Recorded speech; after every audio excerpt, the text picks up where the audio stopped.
What's up? I'm Jake. This is my homebrew tutorial on how to get set up with practice tools with TWWHD.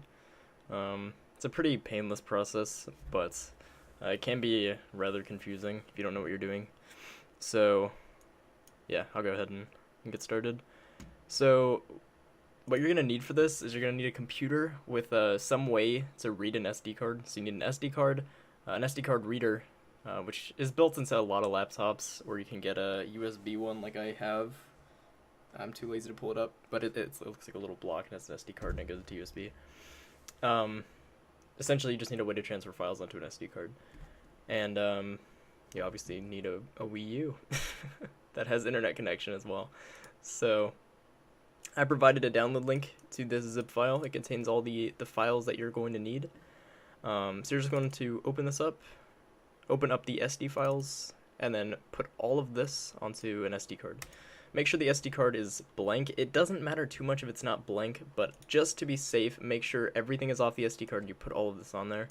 That'll make it much easier. I already have done this. My SD card's already in my Wii U. My Wii U's like far away from my desk, so I don't want to get up during this tutorial and stuff. So yeah, so once that's on your SD card, all these files on your SD card, you can move over to your Wii U now. So I'm gonna go and switch scenes here so you can see. And you're going to want to open your internet browser. So we need something very important for the hacking tools to work. We need a way to establish a connection with the Wii U, and we do that through its IP. So you're going to hit the settings. My Wii U is in Spanish because of speedrunning reasons, but just follow along. It's the same in any other language. So you go to settings, and then you're going to go and you're going to want to press this second button down here. Just go through it, and you're going to see right here. You can't see actually. But on your gamepad, okay, hold on. You can't see this. There's an IP address there. Yeah, see right there. So once you get that IP address, just put it down somewhere, mark it down. You're just gonna need it for later. So yeah, just write down that IP address. It's the second one right here, and you'll see if I can switch.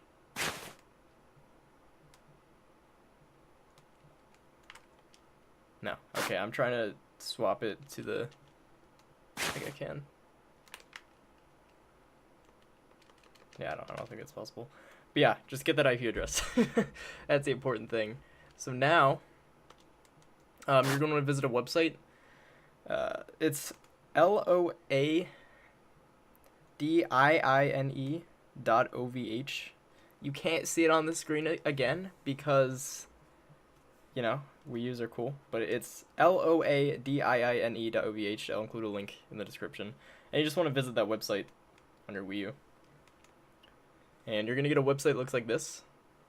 So in earlier versions of Homebrew, the exploit depended on what your firmware was. So if you had to been on like 5.5.1 in order to use an exploit, but now there's exploits that work for every single version, and loading.ovh, it's going to automatically detect what firmware you're on, and it's going to suggest, as you can see right here, it's going to show what exploit you should use. So it's automatic. So once you do this website, you just hit submit, and that's going to launch your Homebrew console. Depending on what firmware you're on, could make this a little bit more difficult to get into. There is a chance that it'll crash on higher firmwares. If it does, just turn the console off, turn it back on, you know, rinse and repeat.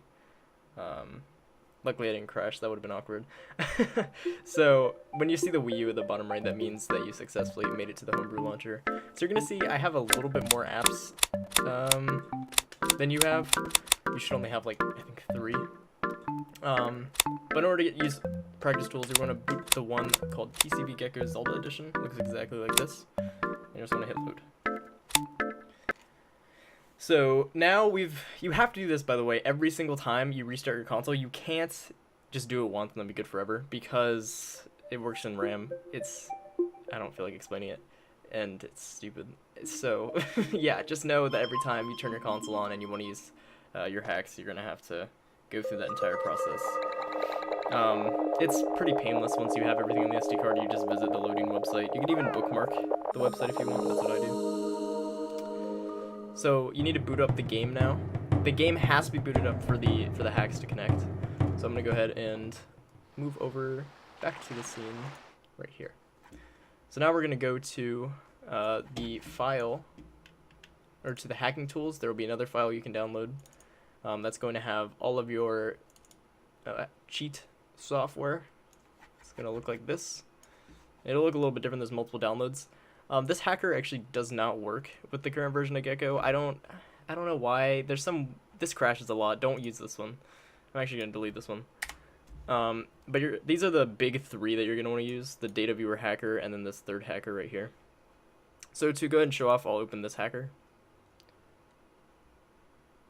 Give it a second to open. There we go.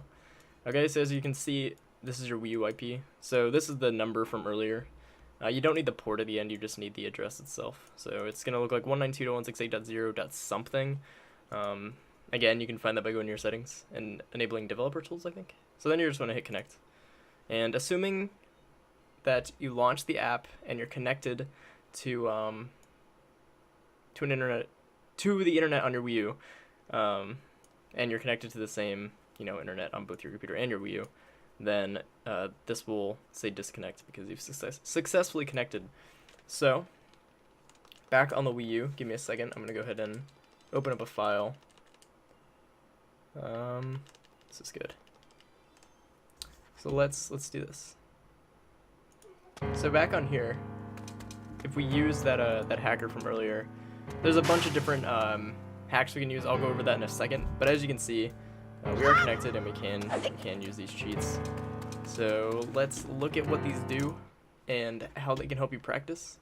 So the first one, we have a soft reset. This essentially is like resetting the console. Like back on the Wii, you could press the reset button, then it would reboot the game. Not too useful, but it has its uses, of course. Reload map is actually super useful. It's going to take you back to, essentially it's going to put you back where you started when you entered a room. I don't know how to explain it well. But say you enter a house and you walk around and then you hit reload map, it'll show you opening the door back to getting into the house. It's complicated. Cancel knockback. This is, I don't think I've ever used this before, but I can actually show it really fast. I feel like this was used a lot more when barrier skip testing was the thing, because there's a glitch that allows you to not take knockback from the barrier, which is essentially what this cheat does, but it's obviously less annoying to deal with than the Wind Waker. Actually, I think I'm going to destroy the barrier on this file. Let's see. I think I did. Yep. RIP. Okay, whatever. But yeah, it essentially, it cancels knockback. It's like pulling out the Wind Waker and canceling it pretty much. Reset collisions is also interesting. It's not very useful again. It's just resetting your collisions. This is more like barrier skip testing stuff, because that's when this tool was created, was back when barrier skip searching was the thing. And this is where a lot of the more important cheats come, is this link section here. So we have store position and restore position. This is incredibly useful. This is about as close to a save state as you'll get. So I'll go ahead and show it off. So if I click the store position button here, so his position has been stored in this location. And let's say, I don't know, I'm practicing something over here, and I'm all the way over here now. I'm like, okay, cool, I got it. Let's try it again. Just hit restore position, and we're gonna go right back where we stored it. This makes stuff like door clip practice and that kind of thing so much less painful. It's a super nice cheat to use. Then we have mood jump and super speed. These are pretty obvious. So if you look back here, moon jump and super speed. Pretty self-explanatory. Moon jump makes you jump high, super speed makes you go fast. So, yeah. And here's some storage stuff. This isn't too useful. This is kind of more for messing around, but we can give ourselves storage, cancel storage, chest storage, store cancel. I won't go over, actually. Okay, so I hit chest storage there, and it says that weird message about saying living with your consequences. It actually like does some weird corruption to the game because this can be used to do barrier skip. So yeah, it messes the game up. Don't use this in Hyrule, otherwise bad stuff happens. But this is just more for messing around than anything else. And this, the map select is incredibly important, but it's very finicky to mess with. You need to know stage name, room ID, spawn ID, and layer, and you have to get that correct, otherwise your game is going to crash. But there is a spreadsheet in the Wind Waker HD Discord. It's like the super spreadsheet or the ultimate spreadsheet or something, and it contains all this information that'll help you load into certain scenes and that kind of thing. So I can show this off really fast. So I'll type in, so you can see here, I'm just standing in Hyrule Castle. And if I load C with a room ID and spawn ID of 0000 and hit trigger loading, we're going to go, oh, I hit the wrong, okay, sorry, wrong scene. Yeah, but we're gonna be out at C. And this glitching out is because I use chest storage in Hyrule. So yeah. So there's that. That's this first hacker. It's pretty simple. It takes a little bit of messing around with to get used to, but it is incredibly nice. So I'm gonna go over the second hacker here. This one is a lot more useful in my opinion. Not necessarily for practice, but for like, so you don't have to like play through the game or whatever. You can like cheat in items or, you know, whatever you need. So you can give yourself items. This is all pretty self-explanatory stuff. I won't go over this as much as I did the last one. It also has a super swim option. It's kind of buggy. I wouldn't recommend using the super swim on here. I'd recommend using the super speed option with the other hacker. So yeah, none of this is like incredibly difficult to comprehend. You can like teleport with a boat and stuff. It's like super glitchy. I really wouldn't recommend touching a lot of this stuff. I would just stick with like item creator, inventory related stuff. Don't mess with test rooms as well. Most of these crash. I don't think there's actually one that works. I could be wrong about that. But yeah, you feel free to mess with like, you know, your inventory stuff, your R modifier, that kind of thing. This is an incredibly useful hacker, but at the same time, has some features missing from it.